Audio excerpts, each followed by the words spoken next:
Hey, what's up, you guys? What it do? What's up, your girl G here? Welcome back to my channel. Appreciate you for tuning in. We're gonna get into this episode of Love and Hiphop Miami really fast. Okay, I want to talk about this episode, so I'm going to go ahead and watch Love and Hiphop Atlanta and get into that because I heard there was definitely some issues in regards to Erica and how they definitely handled, this monkey situation. I knew Love and Hiphop wasn't going to handle it right. That's just what they always do. So we'll talk about that. But yeah, you guys, let's go ahead and get into this episode. If you're new to my channel, I appreciate you for tuning in. Go ahead and hit that subscribe button. And everybody who's already a part of the Juicebox crew, I really appreciate you for already being a part of the fam. Drop down in the comments. Let me know if you stop by. Hit that thumbs up. Let's get the interaction going so your girl can go ahead and get on her way to 4,000 subscribers. All right, we slowly gonna get the ball rolling. All right, y'all. So yeah, you guys. So we open up the episode with Amara the nigga. Okay. Miss Amara, talk about how hard it is to be a single mother, and caring for tweens. I'm running a podcast. I'm handling real estate. I'm a businesswoman. My beauty line, my cosmetics line, and I'm just so upset because my mother is sick.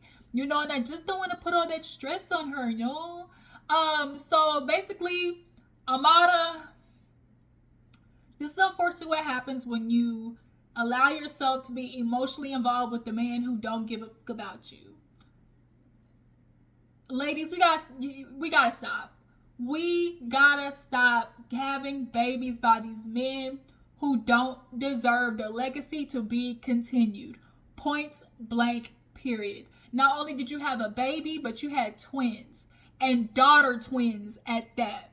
So she's definitely feeling the effects of that because she was a daughter who, was abandoned by her father as well. We all know that situation when he tried to come running back when his ex was sick. Y'all know how that usually is.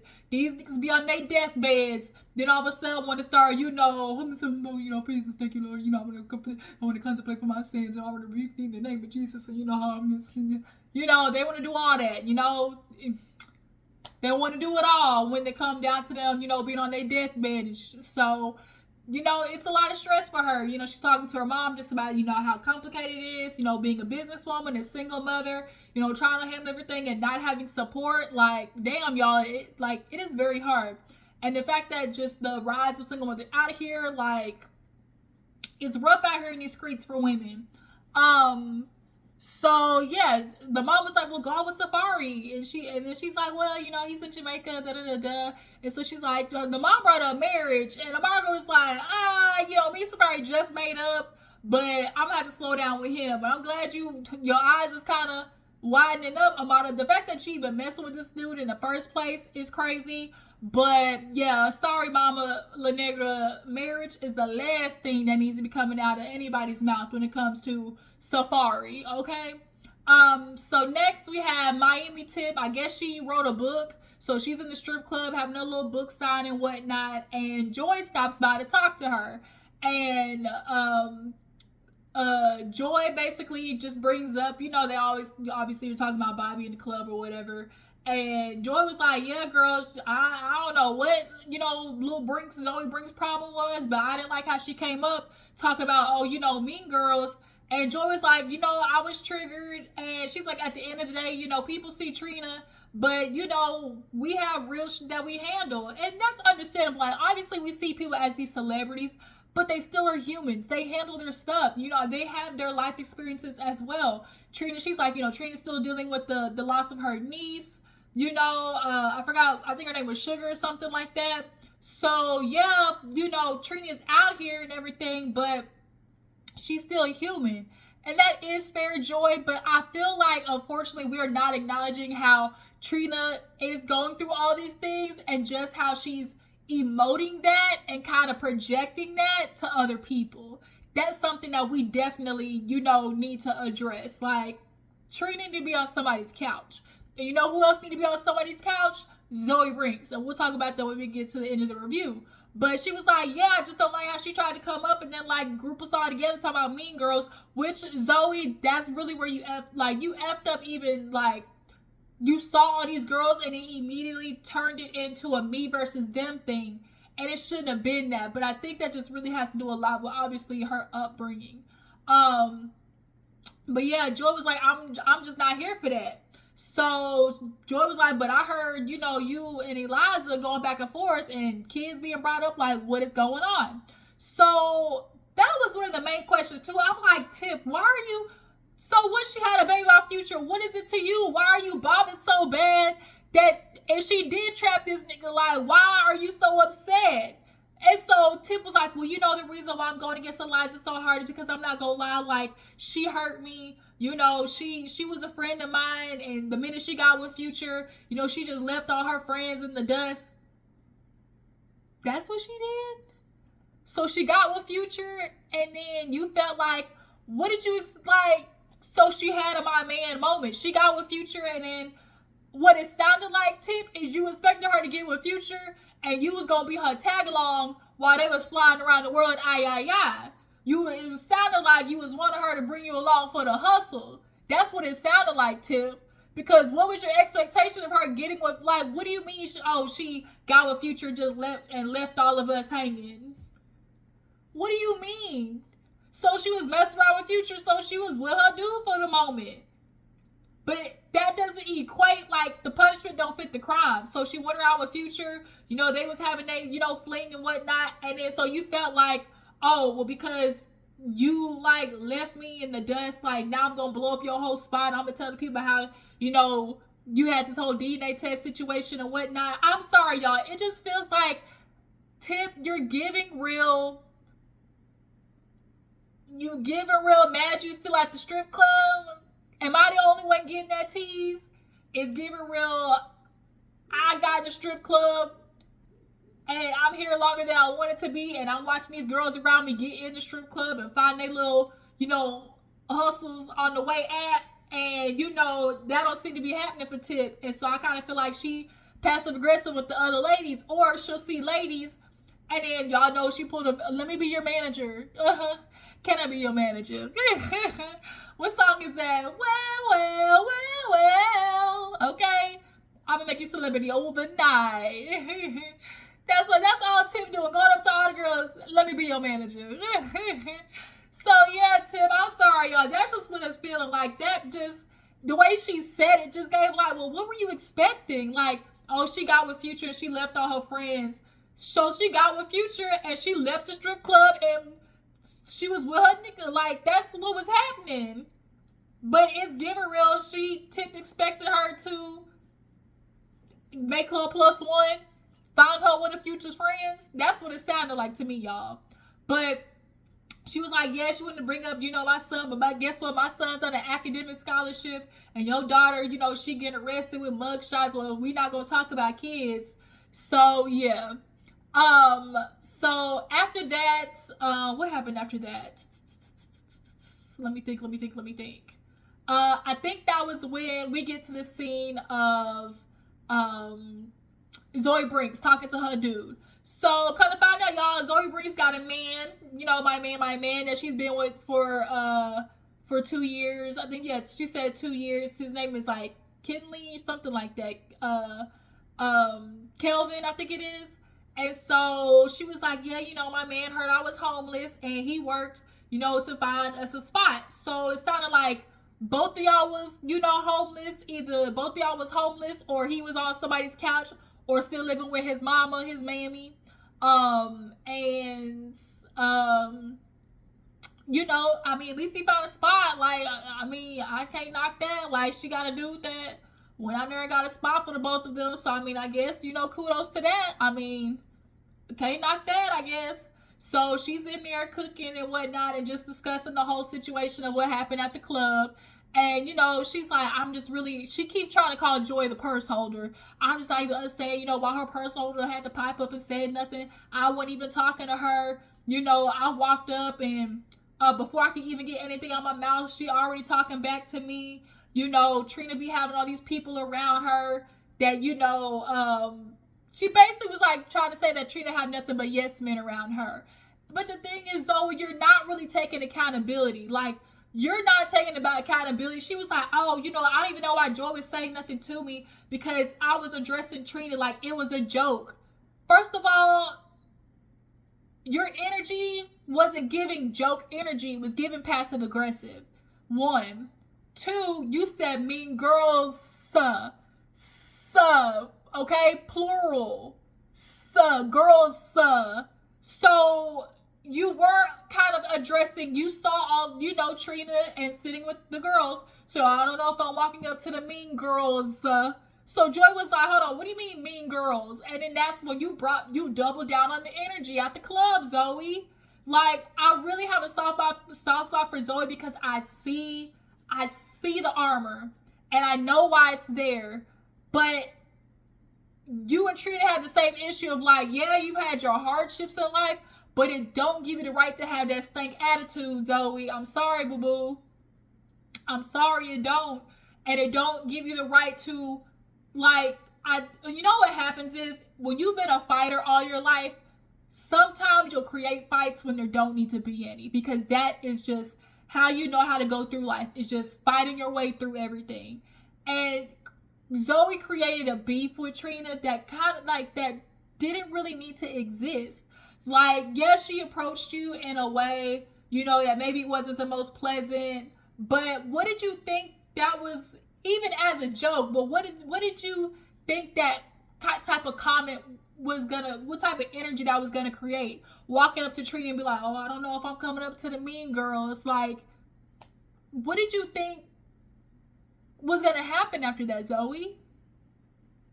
That's what I'm just wondering. Like, Zoey, like, I really want you to go sit on somebody's couch. Iyala, hoo-dee-hoo, I got another one for you.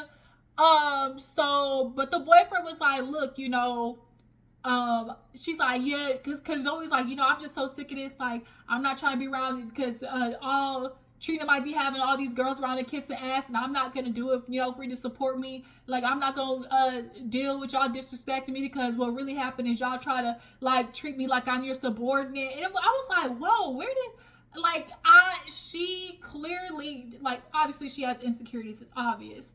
And she assumes that, I think she thinks so low herself sometimes that she assumes other people put her in that position.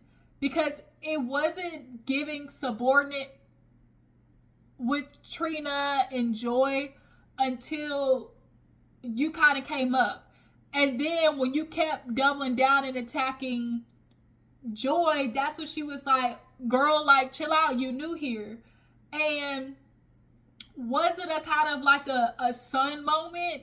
Yeah, but that wasn't how you would have been treated initially if you didn't approach the situation like that. Like, I just think Zoey creates a reality for her to fight, because that's all she knows. And especially with women, because she clearly grew up fighting her mama and not getting, appreciation and respect and acknowledgement from her mama. So she's looking for that for, like, other women, which you'll notice at the end of the episode.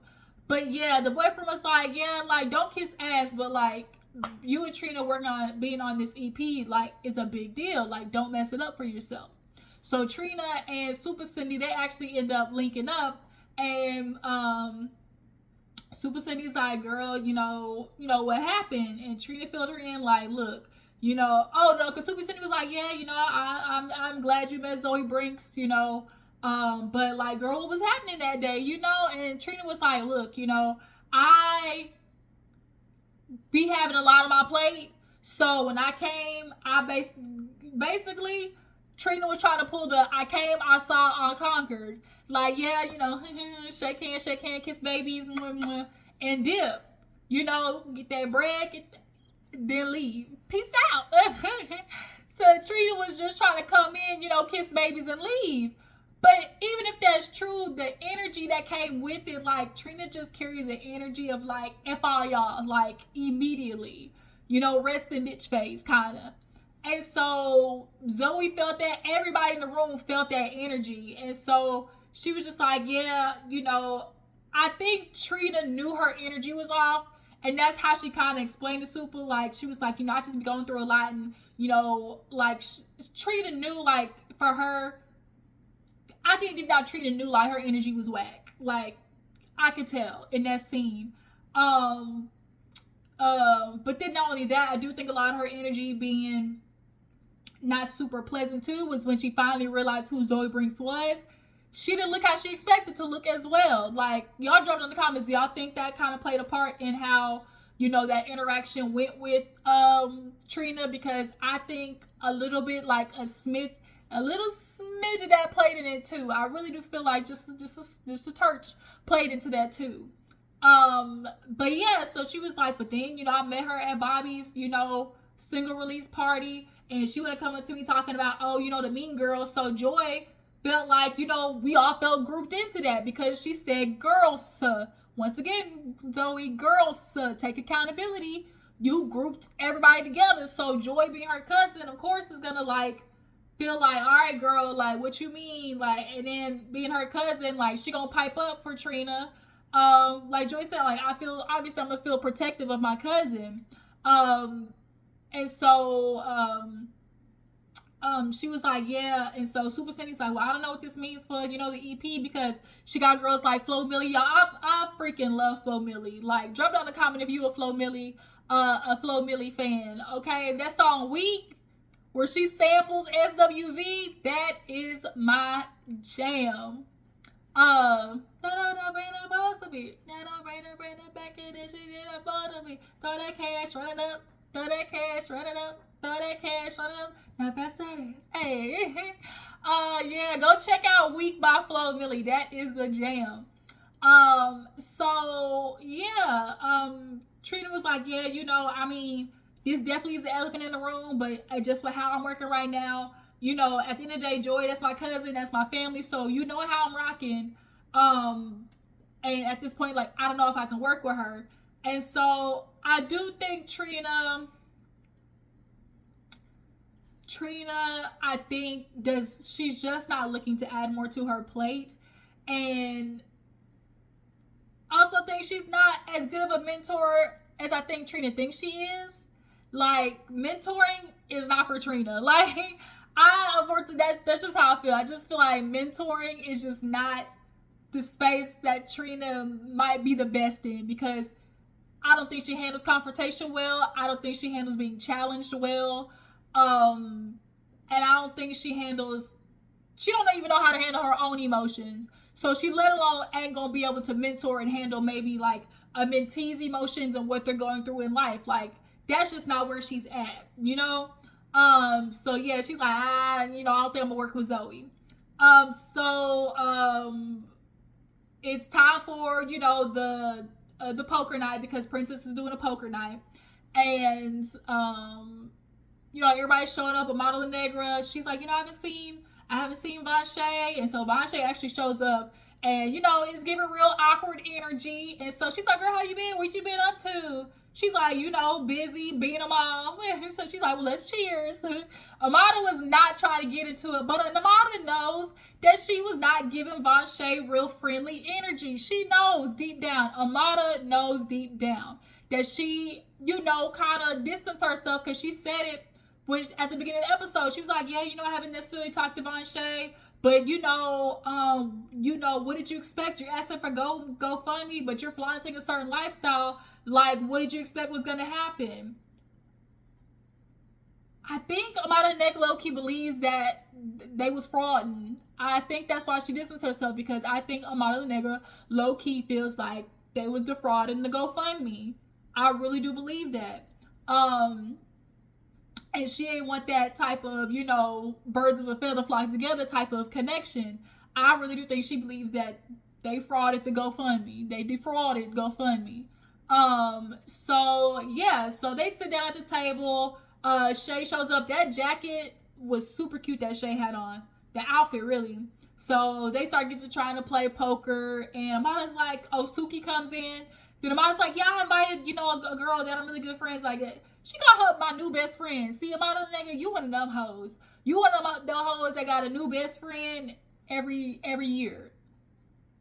Y'all can't be trusted. You bitches like that, y'all can't be trusted.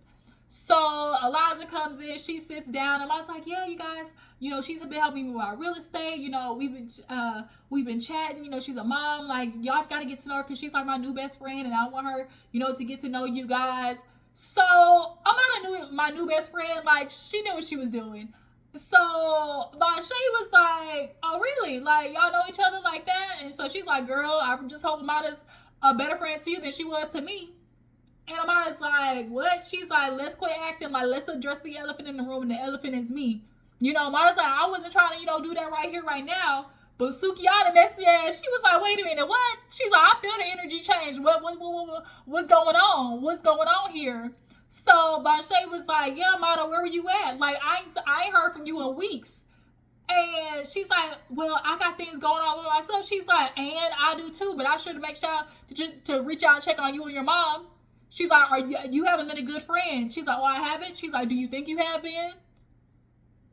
Amada kind of low key got stuck when you see it.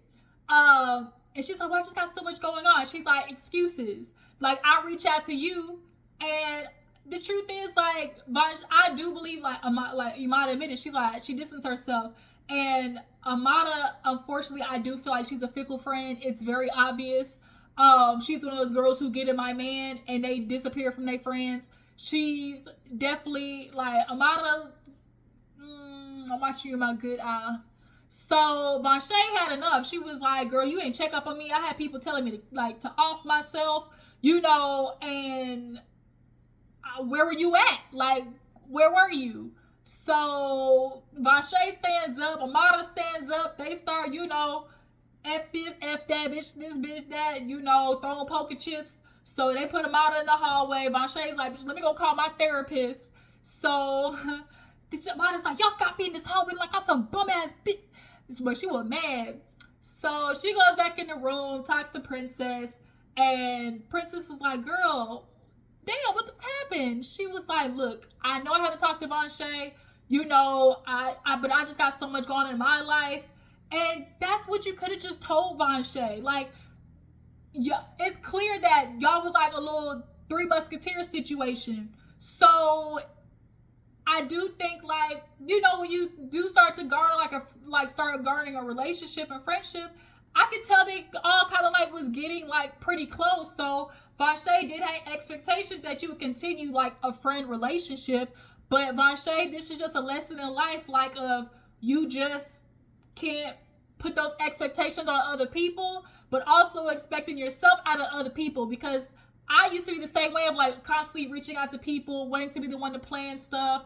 And then you realize, like, you know what? Let me back off. Let me see if they'll do the same. Or like, I'm always the one like trying to get the group together or plan stuff. Let's see if they do it. And then when they don't, you kind of you peep game. You just peep, take a mental note, and then move accordingly. But Amada was like, I wasn't reaching out to her. I know I wasn't, and stuff like that. But I'm trying to deal with, the fact that I'm raising these two girls on my own, and, a man that literally abandoned me. And I know that's got to be like a hard situation to handle, understanding, knowing that, like, girl, you got impregnated by a deadbeat bum ass, like, yikes. So she starts crying, and Princess is like, "Girl, I get it. Like, I didn't know my dad, but just know that he's going to wake up one day, and what always happens is they start regretting the fact that they weren't there for their kids. When he need a kidney, don't you let that nigga get a kidney from one of your kids, Amada. Don't you do it, because you the type of bitch that would convince your child to do it, hoping the man will come back." So, yeah, she was crying, and Princess was there for her. Eliza meets with her daughter Shamaya, I think is her name was. And, she's like, "I haven't talked to her like 6 weeks. She was been acting out. I had to talk to her about her boyfriend. She didn't want to hear it, so I had to tell her, get gone." So she asked, check on her daughter, how she been, and she like, "Good." And she was like, "Girl, like, what's going on? Like, you were going to college, but you met this boy, and, girl, you started going, and she was like, "He's been there for me." And so she's like, "What do you mean? Like, what's so special about him?" She's like, "Well, he was there for me financially and mentally. He listens to me." And so she's like, "Oh, like, you don't have people to listen to you?" She was like, "I can't talk to you." She's like, literally growing up, like, I didn't see you. So it's clear that she was raised by grandmama. She was raised by grandmama, while mama was out here, scripting, gotta do what you gotta what you say, you gotta use what you got to get what you want. Okay, mama was in the club. And so Eliza explained it. She was like, "Girl, I was a girl raising, I was a kid raising a kid. Like, I didn't know how to be a mother back in the day. Like, I was working just trying to provide. And so she's like, I'm sorry. She's like, when she said I was 14 when I met your father and he was 24, I said, oh, hell no. 14 and 24? You niggas out here is predators. Predators. We just saw on Twitter that Dane Cook dude, he 40 something and been with the girl 6 years. She 24, which means you met her at 18. Nasty ass. I can't. So, the girl starts crying and she goes outside and she's like, I just didn't want to think about that experience again. Like, I think she genuinely, like, that shit scared her. Like, being with a boy, getting pulled over, probably pulled out the car because he's stealing shit, Like, I think that really kind of, like, gave her, like, a traumatizing moment. But, I liked how Eliza was there for her. It wasn't a lot of just, like, like, it wasn't a lot of that. She was like, girl, I effed up too. Like, girl, I was worse than you. So, like, you have the opportunity to change this around and I will be there for you. So that was a really good moment. I hope their relationship, gets fixed. Eliza, you definitely have a lot of probably listening to do with your daughter. Because she's like, I didn't spend time with you. Like, I saw you. I came to your house on the weekends, but, like, then it was gone. I think Eliza definitely was working at the club, but also abandoning her responsibilities as a mother. Like, when you have kids young, it's always like you don't want to get stopped and stuff like that. So I think it's just a lot that clearly needs to be worked out. So last but not least, we got Brinks trying to talk to Super Cindy. Cindy's like, girl, Trina was like, you walked in her talking about Mean Girls. And see, Zoey, you tried to, like, turn it like, that's not how I said it. I was like, oh, last time you saw me, it was on some Mean Girl energy. That's not how you said it. So she's like, am I going to be on the song or not? And Cindy's like, as of right now, no. So that sets Zoey off. Oh, see, that's y'all trying to just be on Trina's side because she famous. I wasn't even talking to her. Joy, her purse holder, she want to get involved. Wasn't nobody even talking to her ass. Trina know what she be doing, having people around her.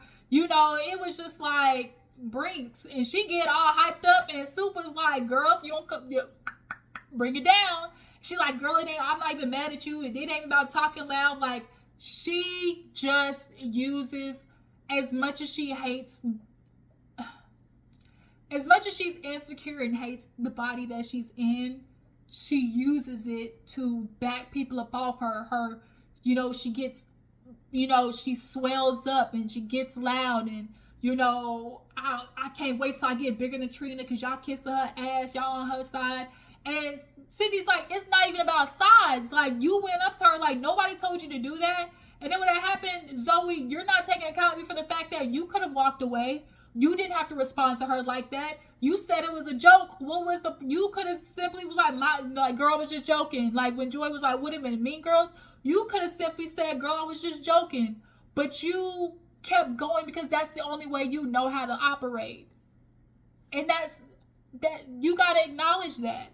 But she ain't doing no therapy, so she can't recognize that. So she going off. Cindy's like, she's like, oh, she famous. If I was Nicki Minaj, Joy wouldn't have dared stepped up. She only felt like that because she felt like I'm beneath her. It wasn't none of that. Like, but I do agree with Zoe when she was like, oh, she talking about queens don't compete. And she's supposed to be, teaching us. And, like, I'm a mentor. I need mentoring, too. But, like Super Cindy said, like, not everybody's going to be your mentor. You were looking. She was like, that was how dare she make me feel that way.